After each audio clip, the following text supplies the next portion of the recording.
Shout out to Messy Michonne. I'm getting this from her channel. So those little gremlins that we talked about before that attacked that woman. Okay, I did a video about it. If you haven't seen it, it's on my channel. It's called Lock These Little Bastards Up. That's what it's called. It's called Lock These Little Bastards Up because that's exactly how I feel. Lock their little asses up. Now, apparently, this wasn't their first time harassing and attacking and filming their attacks on others. So shout out to Messy Michonne. Definitely go support the Good Sis channel. Let's get into the update. We are learning a group of kids who attacked a Chicago mother and her 9-year-old son have been terrorizing another family. Our Sade Gray reports that mob was caught on video in both instances. Carolyn Sanford says the same group of kids who attacked Hatter and her son brutally attacked her adult son this past summer, leaving him unconscious on the ground for half an hour. She says they picked on him because her son has autism and is an easy target. Ain't gonna lie, it's hard remembering it. For 21-year-old Sean Brown, this attack left him with a fuzzy memory, PTSD. I couldn't get up for a little minute. My head was hurting. You can see in this video, he's running from a group of kids. The incident happened near the Trumbull Park Homes, a Chicago housing authority complex. Brown says he was leaving the grocery store when he made eye contact with a group of kids and started running when he was just steps away from his home. You can see Brown is holding a grocery bag, trying to reason with the kids. Then things escalate. We've stopped the video before the kids pulled him off of the grass and into the street. At first, I didn't want to put my hands on the kid. He's a kid. Like, come on now. I'm a grown and I put my hands on a kid. Like, I might be slow, but I got common sense. So these little bastards been going around terrorizing folks. And see, this is the sign of just cowardice, right? You're not going to pick on somebody that can fight back. That's why they're going that's why they're going after the man that's autistic, the woman that has sickle cell and is very weak, the small children, because they're cowards. They won't try that with the right one because the right one would have whooped a few of their and the rest of them would have scattered. You knock a few of them in their head and the rest gonna run away because they don't want to be next. And it's unfortunate because, you know, the laws, they're not nuanced enough. I feel like if you're in a situation like this, you are surrounded by a bunch of little hyenas. I don't care if those hyenas are under the age of 18. You're surrounded by a bunch of hyenas and they are threatening your person. You should have every right to defend yourself by any means necessary. Whether that is kicking a few of them in the head, pulling out your pew-pew, whatever it takes. Your ass shouldn't be over there. And anyone sitting over here saying, well, they're kids. They're not acting like kids. Kids in middle school, what should you be doing? You should be doing your damn homework. Okay, I bet you most of these little gremlins can't even effing read. You over here attacking this man, assaulting this man, doing all these different things. I'm willing to bet most of them can't even read at grade level. I would not be surprised. You put a book in front of them, they can't tell you what the hell's going on in that damn book. It can be simple. Curious George. They still won't have no effing clue, even if they're pictures. Your little ass need to be studying. Hell, I'd rather you be playing video games. Anything but this. I refuse to give that, oh, they're just children. They're just children. Fuck all that. And the laws need to be nuanced so that if a child is stepping into an adult space, behaving this way, acting like they're gonna gang up on you and hurt you and put hands on you, you should have every single right to whoop they. I extend it to teachers too, because I'm sick of hearing these stories of these kids going after and attacking the teachers. There was one teacher, I forget the story. There was one teacher where she got attacked by one of these little gremlins and blinded her. They blinded her. On Thursday, August 15th, during lunch, I heard our behavioral teacher call on the radio to administrators for assistance. When I arrived, the teacher and students were outside the classroom. One student was holding his head, having been assaulted by the student remaining in the classroom. I entered where the student was still irate and found the room ransacked with overturned furniture. I knew I had to be as calm as possible, and I spoke lowly and slowly so as not to enrage him any further. He picked up a chair and acted as if he would throw it. He finally did throw it at me, but I caught it midair. He picked up another chair to throw at me when another assistant principal entered the room. I used the first chair to block the second. He picked up a third and threw it at the other assistant principal. and I used that initial chair to block the one that he threw at her. After blocking the chair thrown at the other assistant principal, he threw a wooden hanger at me, but I couldn't stop it fast enough. The hanger hit me in my right eye and knocked it out of the socket. I grabbed my face while blood was pouring out of my head and stumbled out of the classroom door. The nurse and 911 were called. I asked for my cell phone to call my husband to come get me, not realizing the extent of the damage. When paramedics arrived, they determined I would need to be airlifted to Parkland Medical Center in Dallas. I underwent surgery as soon as possible, and doctors were able to reinsert my eye. However, they determined I had been blinded and currently believe that my damage is permanent. I will have to have an additional surgery to repair my eyelid because doctors are believing, I'm so sorry.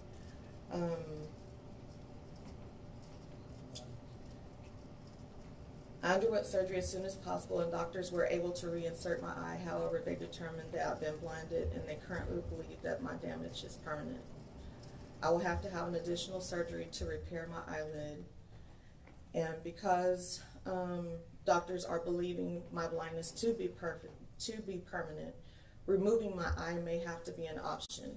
She should have had every right to that kid up as a means of defending herself and protecting her eyesight. Oh, but the kid, it's just the children. You know, the kid's gonna be the kids. Well, the kid's gonna be a kid with their ass whooped. The kid's gonna be the kids over there locked behind bars serving an adult sentence. Stop with all this, kids gonna be kids. I'm tired of hearing that. Maybe if you reared them like they were kids, maybe if you raised them with some damn sense to stay in a child's place, then yes, they could be kids being kids. See, kids being kids is maybe they do a little bit of talking, okay? A little bit of talking. I went to school. I'm not going to act brand new. We did a lot of talking. We didn't do this, okay? We didn't do that harassing people. We didn't do that following you home. We didn't do that, even going online to continue. Like, no, we talked that in class and we kept it moving. I could write that off as kids being kids. This, and then also the ones that go online and harass the kids, that's a whole new level. You're no longer kids being kids. F all that. You're a menace to society. We wonder why these different communities are so effed up.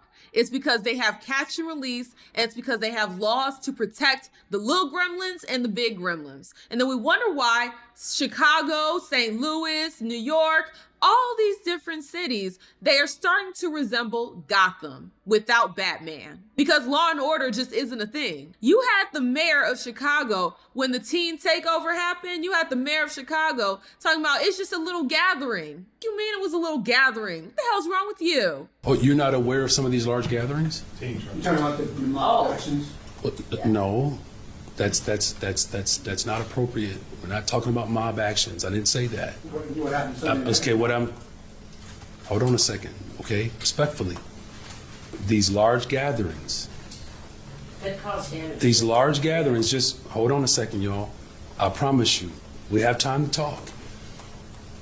It's important that we speak of these dynamics in an appropriate way. These people don't give a damn. They are agents of chaos. And you wonder why these cities are as jacked up as they are, because the whole point of a project is to run this science project on all the people living there to see how deranged and degenerate and unsafe they can make it before people lose their effing minds. You have some people that are like, well, just move. In this economy, in this market, just move. There are a lot of people that can't move. They're stuck there. They're stuck in that war zone. They're stuck dealing with this nonsense. What we have to understand is upward mobility, it takes work, okay? It takes effort. It takes skill. And some people don't have the skill set, nor do they have the time to cultivate a skill set to even get a job. So it's like, and not only that, you're dealing with the struggles of every day living in a war zone. So on top of, just trying to survive, we're expecting you to pick up a skill that's going to get you out of the hood. Now, yes, when you prioritize different things, you can try your best, but look, I'm not going to sit over here and act like it's just so damn easy. It's not. When people find themselves in this situation, it is not easy. It's not like that. You could just climb yourself out of this rubbish. It's not like that. It's way more difficult. It's easier said than done. So my heart and my empathy, it truly goes out to the people that are living in that war zone, that don't want it to be a war zone. They're doing everything that they can to keep their children out of the streets. They're doing everything that they can to keep themselves out of the streets, and they're trying to get by, and they're trying to survive while they live amongst all these hood rat just degenerates that are terrorizing them. That's why I keep saying it, and I'm gonna keep saying it. I don't give a damn. All these gangs, all these little street gangs, they need to be labeled as domestic terrorists, because that's what they are doing. They are terrorizing us domestically. And these little bastards, they're pookies, they're thugs in training. Hell, they're not even in training. They're not even in training. They are full-blown thugs. This is thuggery. If this video looks eerily similar to what was captured earlier this week, it's not a coincidence. A group of kids attacked Korshonda Hatter and her 9-year-old son. Our analysis shows the two videos were shot by the same child. They picked with him because they knew he was scared. So the same little bastard that filmed the other one was filming this one. Who is that kid? Y'all need to start pressing these little bastards to say who is filming. Which one of these little bastards was one filming? They need to be put on blast too, and a mama. Because you don't get to go around behaving this way and not get repercussions. At least with the police investigation, the little bastard needs to be found out along with his bum ass parents. And I have no issue saying bum ass parents, because you have to be a bum ass parent for your kid to be out here behaving this way. You mad at me? No, be mad at yourself. If your child is out here behaving this way and you're not doing the damn thing, you're mad at everybody for talking stuff, you clapping back. You should be clapping back at your child, getting your child on the right track. But see, here's the problem. A lot of the parents, they ain't worth a damn either. A lot of these parents, they ain't worth either. They're just as ratchet as their kids. And what's crazy is that they'll get on here and say, oh, the kids are just influencing each other. Oh, my kid was being a follower. All these damn parents done came out and said, my kid was being a follower. So they're all followers? They're all followers. I'm supposed to believe that. They're all followers.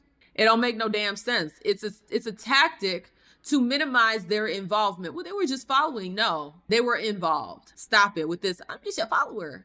Out of here. Especially though, the little broad talking about, I'm the cheerleading captain. I'm the homecoming queen. Oh, I'm just a follower. Bullshit. These parents that are out here talking about their kid is a follower and giving all the excuses in the book. The reason why is because they just as bad as their kids. Where do you think the behavior comes from? It doesn't just come out of nowhere. No, it is learned. And more times than not, they're learning it at home. They're learning it at home, and it's getting exacerbated when they go to school and they get around the other little gremlins that don't learn some at home. And then they start picking up other nonsense from each other. There is influencing, but the first influencer was they damn parents. That boy sent the video to her, taunting her. It was all a part, she says, of her family being bullied by the group for months. In one of those incidents, a boy in the video slapped her 10-year-old daughter, Brown's younger sister, at Orville T. Bright Elementary School. The same school several parents demonstrated this past week, calling for an end to bullying. So you mean to tell me these are just kids? But they knew enough, right? Like they knew enough to send the video to the mom to torment her. They're just kids being kids. That's not childlike behavior. It's straight up thuggery. I'm not gonna call it anything but what it is. This is thuggery. My daughter didn't want to go to school. These kids never want to stay home. That girl wants to stay home more than anybody. Even at home, the same group of kids broke her window and kicked in her door last May. Kids being kids. Look at the kids, they breaking windows, kicking in doors. They're just kids being kids. I'm do if I don't, I'm damn if I do. I mean, it ain't no winning here. Both moms say they have brought complaints to the school with no results. Sanford says she's upset because she warned the school about the kids for months, and she says nothing was done. The school needs to be sued. Both parents need to sue the brakes off of that school. What do you mean nothing's being done? See, these are the same types of schools that are hiring the teacher bae, you know, the Studstitute. These are the same schools that are hiring these type of folks because there's no standard, there's no code of conduct. That's how you end up with stuff like this, where you have a problem, they tell you about the problem, and they pay you dust because they don't care. These schools do not effing care. And see, this is the part, okay? This is the part that really pisses me off. We've been known that the school system in these major cities were crap. Hell, my father was telling me stories about when he was in school. He was going to school in like the 70s. And the schools in Chicago were already trash. They were trash then. I remember my dad told me a story about how he was sitting in class. The teacher came right in, sat in his chair, and then just was looking at the newspaper. Wasn't teaching nothing. Didn't teach a goddamn thing. So these schools been trash. Now, the part that really pisses me off, we had this whole entire movement of Black Lives Matter, and they raised a ton of money. They raised so much money that they could have fixed some of these schools. They could have gotten resources. They could have gotten training. They could have done so much for these different communities. They did nothing. And these were Black people. These were Black people. Yeah, you could say that, well, they had George Soros, but there were Black people in charge of this thing. And what did they do with that money? Not a damn thing for our Black asses. 90 million, you could invest that money and then use the money from those investments to continue to make changes within the community. You could take some of that money to start projects and then invest the rest and start making more money with it to then fund projects within these different communities, to fund taking care of these schools and building and building, you know, community centers within these communities that are struggling. Hell, putting together food pantries. Y'all love to get on here and say how there are food deserts in these Black neighborhoods. You could have put together food pantries. You could have done so much with that money. You didn't do a damn thing. That's why I side-eye a lot of these pro-Blacks. When the time comes for you to show and prove that you really for your people and you really about doing things for your people, you off living a life of luxury. Just like the pastor that gets in the church and talks all this stuff about generosity and tithing and all this stuff about the Lord and all this. And then they drive off in their Rolls Royce with their Rolex. But then the congregation is po. I can't stand these people.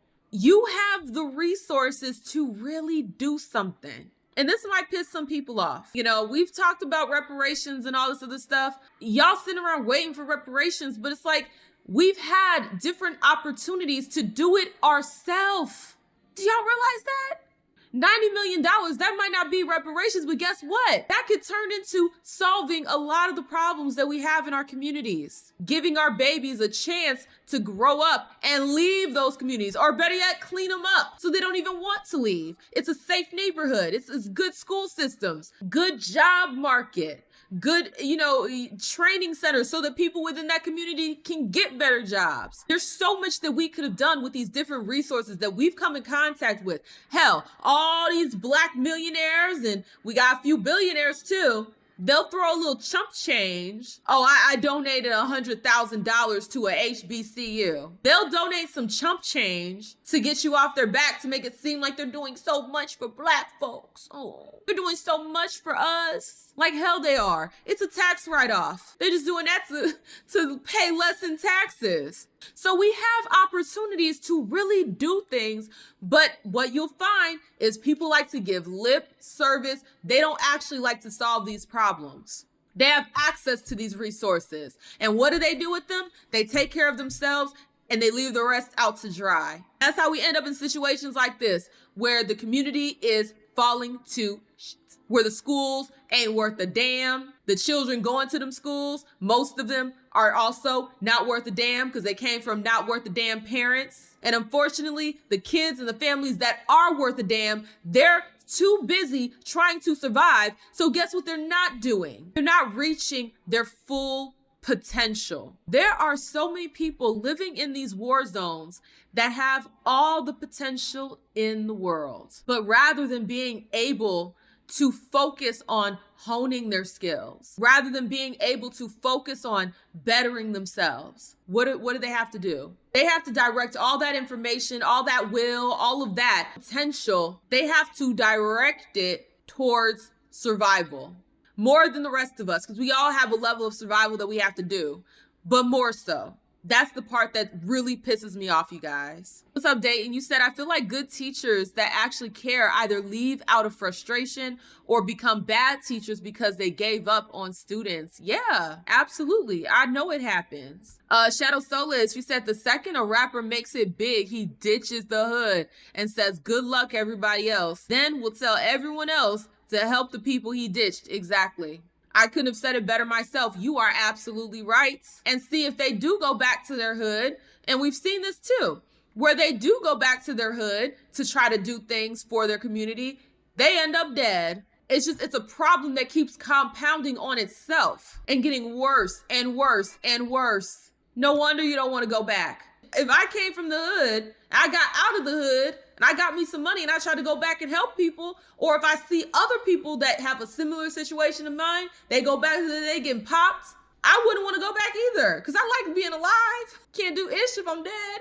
So it's like, this is a problem that's just going to keep compounding on itself until, like I said before, we cut the cancer out of the community. The cancer needs to be removed from the community. That's why all these people, well, you need to talk about the positives. You need to talk about all the positives. Guess what? We won't have any positives if we allow the cancer to spread. Unless that cancer gets dealt with, it's going to continue to spread. It's going to spread into the things that are positive. And then what we'll have left? Nothing. Why y'all haven't done nothing a long time ago for this? Again, this been going on. This ain't just started here, and it's not going to end here. She contacted us after seeing the viral video. We reached out to CPS. We are waiting for a response, and when we get one, we will post it on our website, CBS News Chicago. So my question is there a problem or no? Is there a problem yet or no? You got a whole pack of bastards running around terrorizing the whole daggone community. And looks like it's another black and brown community. And no one seems to be doing anything about it. Their parents are wilding, as we saw earlier with Neek Stream and whoever else. They can just do whatever they want. There's no such thing as parenting anymore. There's no such thing as accountability. There's no such thing as responsibility. There's no such thing as respect. There's no such thing as children being actual children. They're out here acting like freaking animals. I said that. I meant that. And just because someone is poor, downtrodden, on the lower end of the socioeconomic class ring, doesn't mean that they should be allowed to do whatever it is that they want. So where do y'all think that that pack is going to end up? Where is it that you all think that that pack is going to end up? And why is it that their parents don't seem to give a damn? Because they're hood rat hoodlums just like them. Some of those parents were even headed to prison themselves. They had a rap sheet too. They don't care because they're living that life as well. It's almost like a rite of passage at this point to get locked up, to get arrested. It's just dysfunction compounding on dysfunction. So you have the first generation of dysfunctional ass people, and then they have babies, and then they raise them in dysfunction, and it just keeps getting worse and worse and worse. But I want to leave some of the video for you guys to check out. So this is Messy Michonne, love the good sis. She goes in. I'm tired of talking about these little bastards. My stance remains the same. Lock they little ass up. And they can be kids, being kids, in jail.